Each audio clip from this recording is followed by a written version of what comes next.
రేవంత్ రెడ్డి పాలన చాలా మంచిగా ఉంది. గత 12 సంవత్సరాల నుంచి తెలంగాణలో ఎవరు రేషన్ కార్డు ఇవ్వలే. గరీబోళ్ళకి కావాల్సింది ఏంది, ఒక నీళ్లు, ఒక ఇల్లు, ఒకటి అన్నం వస్తుంది, నీళ్ళు వస్తున్నాయి, ఫ్రీలో రేషన్ బియ్యం, సన్న బియ్యం వస్తుంది. మనిషికి 6 కిలోలు, అంటే 4 ఉన్నారనుకోండి, నెలకు సరిపోయేంత బియ్యం వస్తుంది. ఇంకా ఏం కావాలండి?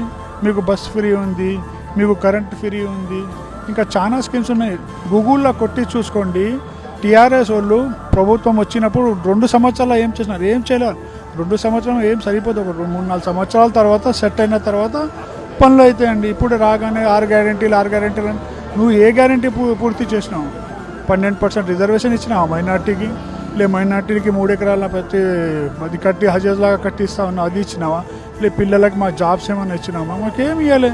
ఎగ్జామ్స్ పేపర్ లీకులు, అన్ని లీకులు. మన తెలంగాణ గురించి కొట్లాడిన వాళ్ళ ఎంతోమంది చచ్చిపోయినారు వీరులు. వాళ్లకు నేను పింఛన్ ఇస్తా, నెలకి 30,000 ఇస్తా, గవర్నమెంట్ జాబ్ ఇస్తా అన్నాడు. అది లేదు. ఉద్యమకారులకి నేను జాబులు ఇస్తా, నేను గవర్నమెంట్ జాబులు ఇప్పిస్తాను, మీకు పెన్షన్ ఇస్తాను. ఏ ఒక్క రూపాయి కూడా ఇవ్వాలి. వాళ్ళు అది ఎవరు అడుగుతలేరు. 11వ తారీఖు చేయి గుర్తుకేసి నవీన్ యాదవ్ని గెలిపించుకోవాలి. చాలా మంచి పిల్లోడు, సెక్యులర్ పిల్లోడు, చాలా మంచి ఆలోచనతో ఉన్నాడు, మంచి విజన్తో ఉన్నాడు. ఒకసారి గెలిపించుకుంటే మన బాధలన్నీ తీరుతాయని మీడియా పరంగా చెప్తున్నా.